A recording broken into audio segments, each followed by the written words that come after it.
À la fin du 8e siècle avant Jésus-Christ, le poète Hésiode rédige les Travaux et les Jours. Il y raconte la façon dont Prométhée vole le feu aux dieux pour le donner aux hommes, mais il y raconte également le mythe des âges qui relate comment se sont succédées 5 races d'hommes.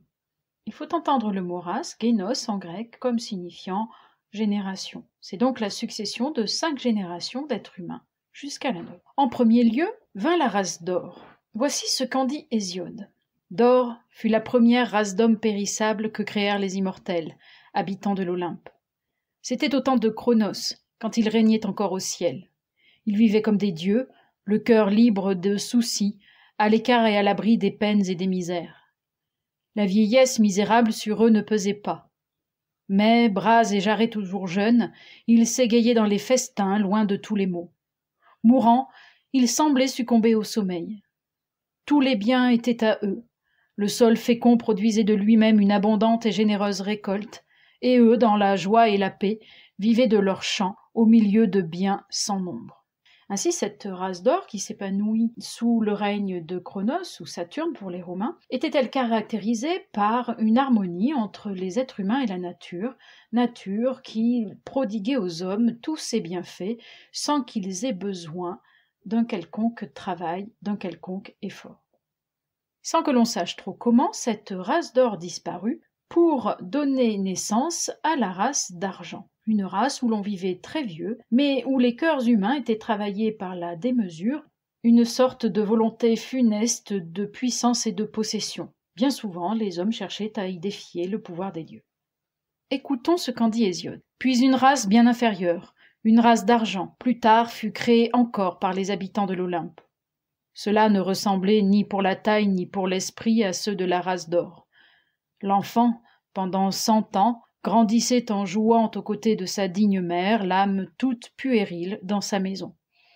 Et quand, croissant avec l'âge, ils atteignaient le terme qui marque l'entrée de l'adolescence, ils vivaient peu de temps, et par leur folie souffraient 1000 peines. Ils ne savaient pas s'abstenir entre eux d'une folle démesure. Ils refusaient d'offrir un culte aux immortels ou de sacrifier aux saints autels des bienheureux. Cette race d'Argent, dont le comportement est punissable, vit encore cependant dans une certaine facilité, puisque la terre, qui ne leur fournit plus spontanément tous ses bienfaits, se laisse tout de même travailler assez aisément. La fin de la race d'Argent coïncide avec la fin du règne de Cronos ou Saturne pour les Romains. Zeus, Jupiter, prend donc le pouvoir et crée la race de Bronze, qui va voir les hommes s'entretuer jusqu'au dernier. Voyons cet extrait des Travaux et des Jours d'Hésiode.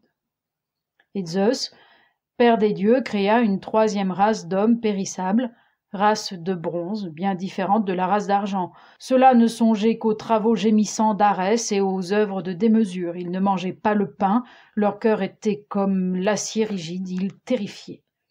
Puissante était leur force, invincibles les bras qui s'attachaient contre l'épaule à leur corps vigoureux. Leurs armes étaient de bronze leur maison, avec le bronze ils labouraient, car le fer noir n'existait pas.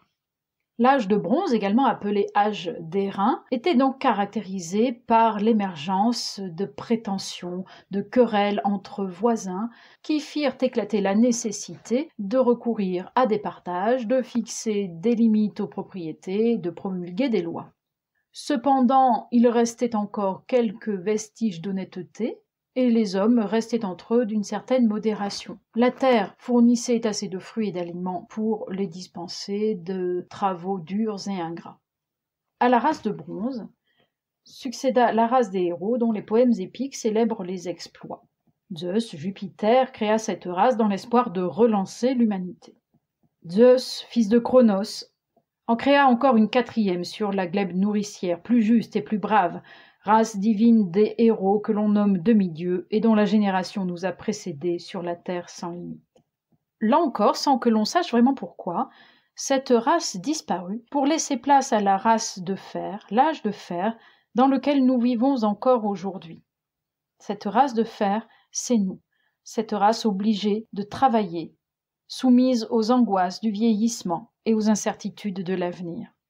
Hésiode lui-même se lamente d'appartenir à cette race de souffrance. Et plût au ciel que je n'eusse pas à mon tour à vivre au milieu de ceux de la 5e race, et que je fusse ou mort plus tôt ou né plus tard, car c'est maintenant la race de fer. Ils ne cesseront ni le jour de souffrir fatigues et misères, ni la nuit d'être consumés par les dures angoisses que leur enverront les dieux. Du moins trouveront-ils encore quelques biens mêlés à leurs maux. Toutes les injustices, tous les crimes débordent de toutes parts dans l'âge de fer.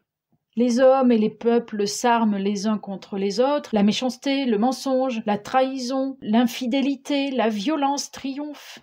C'est une vie d'épreuve et de misère qui commence pour les hommes. Pour se nourrir, ils sont obligés d'arracher leurs aliments à la terre, de la cultiver péniblement. La nature garde pour elle ses richesses qu'elle ne souhaite laisser à ces hommes violents. Mais, selon Hésiode, viendra l'heure où Zeus anéantira à son tour cette race d'hommes périssables. C'était là, en tout cas, ce que croyaient les antiques, qui avaient une vision du temps cyclique, comme un cercle, qui recommençait continuellement. Ils avaient donc l'espoir d'un retour à l'âge d'or. Ce mythe des âges, ou mythe des races, est à l'origine de l'ordonnancement des médailles dans les compétitions sportives, médailles d'or, médailles d'argent, médailles de bronze.